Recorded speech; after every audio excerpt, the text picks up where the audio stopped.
Dear students, good morning.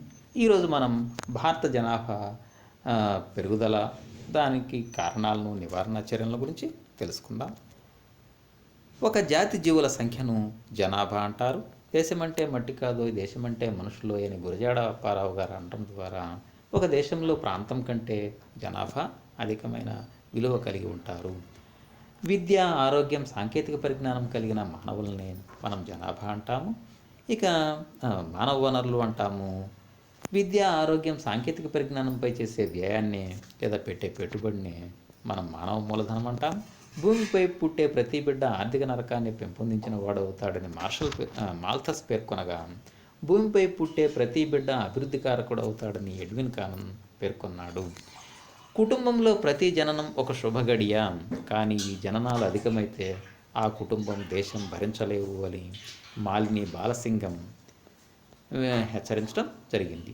ఇక తర్వాత భారతదేశంలో 1872 సంవత్సరంలో మేయో కాలం నుండి జనాభా లెక్కలను సేకరించడం ప్రారంభమైంది. 1881లో రిప్పన్ కాలం నుండి పూర్తి స్థాయిలో జనగణన ప్రారంభమైంది.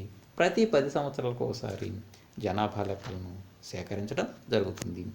1911 సంవత్సరంలో 1911లో భారతదేశ జనాభా 25.2 కోట్లు కాగా 1921లో 25.1 కోట్లు, 1951 నాటికి 36.1 కోట్లకు, 1981 నాటికి 68.3 కోట్లకు, 1991 నాటికి 84.4 కోట్లకు, 2001 నాటికి 102.8 కోట్లకు, 2011 నాటికి 121 కోట్లకు భారత జనాభా పెరగటం జరిగింది.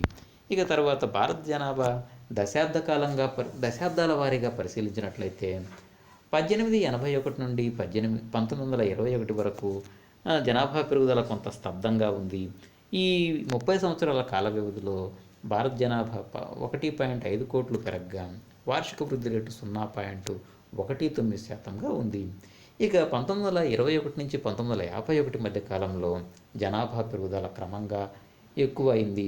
ఈ కాలంలో జనాభా పెరుగుదల 11 కోట్లు కాగా వార్షిక వృద్ధి రేటు 1.22%.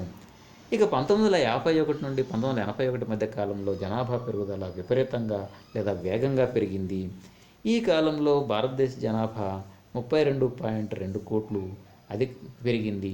ఇక వార్షిక వృద్ధి రేటును పరిశీలించినట్లయితే 2.14%గా ఉంది. ఇక 1981-2011 మధ్య కాలంలో జనాభా పెరుగుదలలో కొంత తగ్గుదల ఏర్పడింది. ఈ కాలంలో ఈ 40 సంవత్సరాల కాల వ్యవధిలో 52.8 కోట్ల జనాభా పెరిగింది. వార్షిక వృద్ధి రేటు 1.84%కి కొంత తగ్గింది. ఇక జనాభా పెరుగుదల రేటును మనం పరిశీలించినట్లయితే 1911 నుంచి 1911 దశాబ్ద కాలంలో జనాభా పెరుగుదల రేటు 5.75గా ఉంటే 1911 టు 21 మధ్యకాలంలో -0.31గా ఉంది.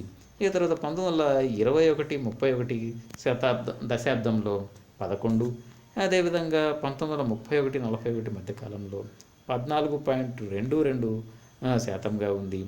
తర్వాత 1951-61 మధ్యకాలంలో 21.51,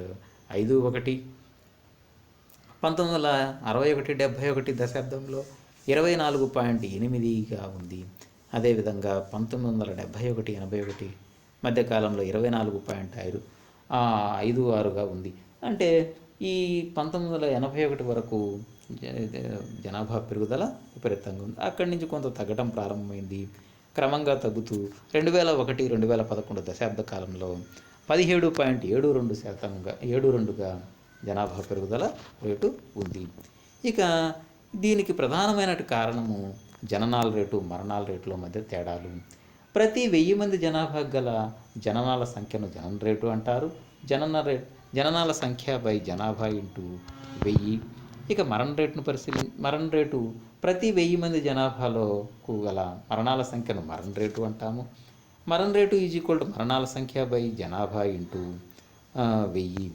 ఇక జనన మరణ రేట్లను మనం పరిశీలించినట్లయితే 1921 సంవత్సరంలో జననాల రేటు 48.1 గా ఉంటే మరణాల రేటు 47.2గా ఉంది.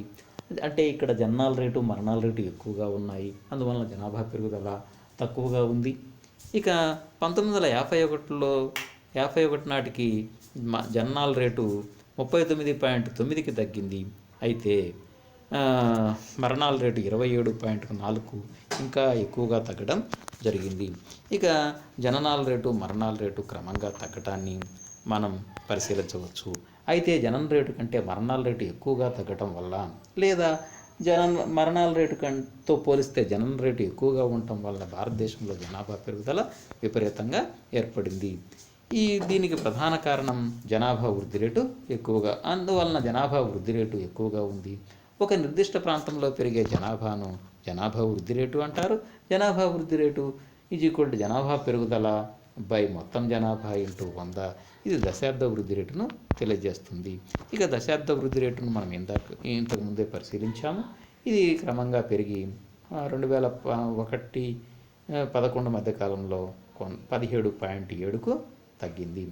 ఇక రాష్ట్రాల వారీగా పరిశీలించినప్పుడు కూడా దేశంలో అన్ని ప్రాంతాల్లో జనాభా వృద్ధి రేటు ఒకే విధంగా లేదు.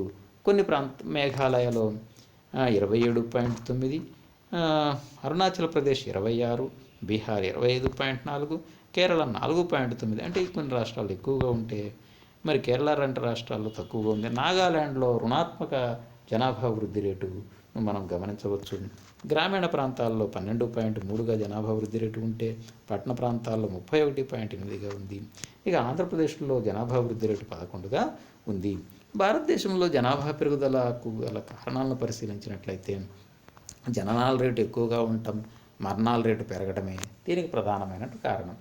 ఆరోగ్య వస్తువులు పెరగడం, జాతీయ ఆదాయం తలసరి ఆదాయం పెరగడం, ఆహార ధాన్యాల ఉత్పత్తిలో పెరుగుదల, ప్రజా పంపిణీ వ్యవస్థ ద్వారా ఆహార ధాన్యాల సరఫరా పెరగటం, సంక్షేమ కార్యక్రమాలు పెరగటం, ఆరోగ్య వస్తువుల పెరుగుదల వల్ల, అంటువ్యాధుల నివారణ వలన, ప్రధానంగా కరువు కాటకాల నివారణ వలన, ఈ కారణాల వలన మరణాల రేటు తగ్గింది. అయితే జననాల రేటు మాత్రం ఇంకా ఎక్కువగానే ఉంది. ప్రధానంగా పేదరికం ఎక్కువగా ఉండటం, నిరక్షరాస్యత ఎక్కువగా ఉండడం, ఉమ్మడి కుటుంబాలు ఇంకా ఉండటం, ఆచార వ్యవహారాలకు ఎక్కువగా ప్రాధాన్యత ఇవ్వటం, మత సాంప్రదాయాలు ప్రజల జీవన విధానంలో భాగంగా ఉండటం, కుటుంబ నియంత్రణ పట్ల అవగాహన లేకపోవటం మొదలైన కారణాల వలన జననాల రేటు ఎక్కువగానే ఉంది. అంటే మరణాల రేటు తగ్గింది, జననాల రేటు అనుకున్న స్థాయిలో తగ్గకపోవటం వలన జనాభా విపరీతంగా పెరిగింది.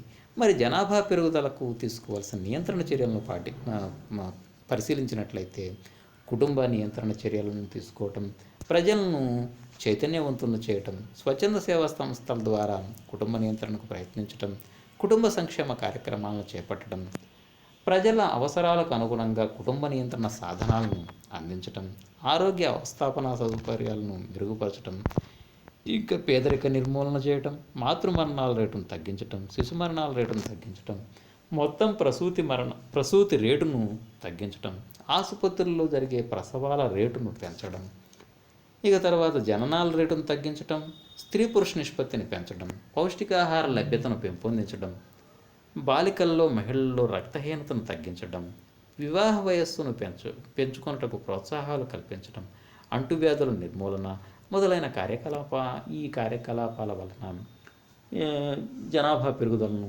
నియంత్రించడానికి అవకాశం ఉంటుంది. ఇక ఇది జనాభా పెరుగుదలకు గల కారణాలను, నివారణ చర్యలు ఈ విధంగా మనం పరిశీలించవచ్చు. Thank you. Wish you all the best.